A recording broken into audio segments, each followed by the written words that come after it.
नमस्कार किसान भाइयों, एसआरजे किसान चैनल पे आपका स्वागत है।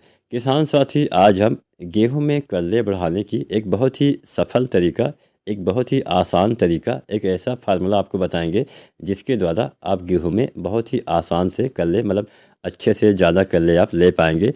तो आज की हमारी ये पूरी वीडियो आप सभी किसान साथी ज़रूर देखिएगा, बिना स्किप किए अगर आप वीडियो देखते हैं तभी आपको सही और संपूर्ण जानकारी मिल पाएगी।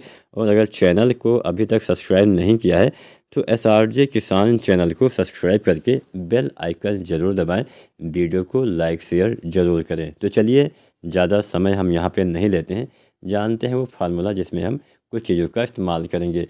तो इस फार्मूले में हम कुल 5 चीज़ों का इस्तेमाल करेंगे। यहाँ पे हम 2 फार्मूले आपको बताएंगे। पहला फार्मूला आप नोट कर सकते हैं। तो पहले फार्मूले में आपको लेना है जिंक 33% वाला 700 ग्राम। जो जिंक सल्फेट आती है 33% वाली 700 ग्राम लेना है, या फिर 21% वाली आप इस्तेमाल कर सकते हैं, लगभग 1 किलो के आसपास 21% वाला जिंक लेना है। या फिर 12% वाली एक जिंक आती है जिसको हम चिलेटेड जिंक या फिर इडिटिया जिंक बोलते हैं, इसका भी प्रयोग किसान साथी कर सकते हैं। लगभग 120 ग्राम 12% वाले जिंक आपको डालना है। तीनों में से कोई भी जिंक हो, चाहे 33% वाली, चाहे 21%, चाहे 12% वाली, आपको एक ही डालना है, सभी नहीं डालना है, एक आपको डालना है। पहला चीज़ हो गया जिंक। दूसरा आपको लेना है मैग्नीशियम सल्फेट।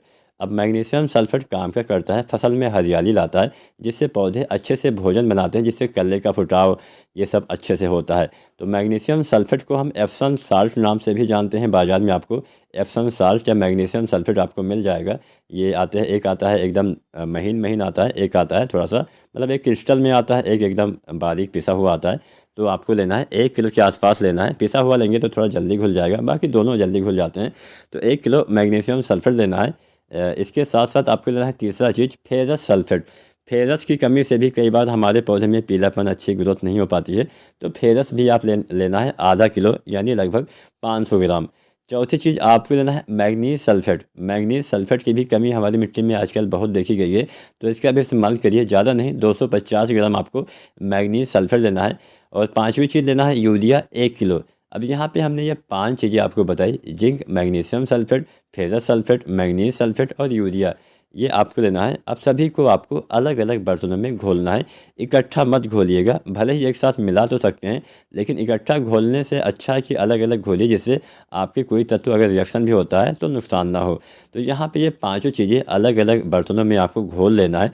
उसके बाद टंकी में एक साथ डालने के बाद आप इसका छिड़काव कर दीजिए। कब कर सकते हैं, गेहूं की बुआई के 20 दिन से लेके और 40 दिन की अवस्था तक अगर आपकी फसल है, या फिर 50 दिन तक भी डाल सकते हैं, लेकिन बेस्ट टाइम रहेगा 25 से 30 दिन तक। वैसे 20 से 40 दिन तक आप ये जो छिड़काव है वो अपने गेहूं में करेंगे तो अच्छे कल्ले, अच्छा फुटाव जरूर होगा। तो ये तो हो गया पहला फार्मूला, जिसमें हमने इस्तेमाल किया जिंक, मैग्नीशियम, फेरस, मैग्नीज और यूरिया यानी नाइट्रोजन का। अब जानते हैं दूसरा फार्मूला।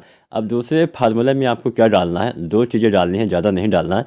पहला तो आपको डालना है एनपीके 19-19-19, जिसमें समान मात्रा में नाइट्रोजन, फास्फोरस और पोटेशियम पाए जाते हैं। 19% नाइट्रोजन, 19% पोटेशियम, फास्फोरस और 19% पोटेशियम, ये तीनों तत्व बराबर मात्रा में पाए जाते हैं। इसके इस्तेमाल से थोड़ा बूस्टिंग का काम करता है।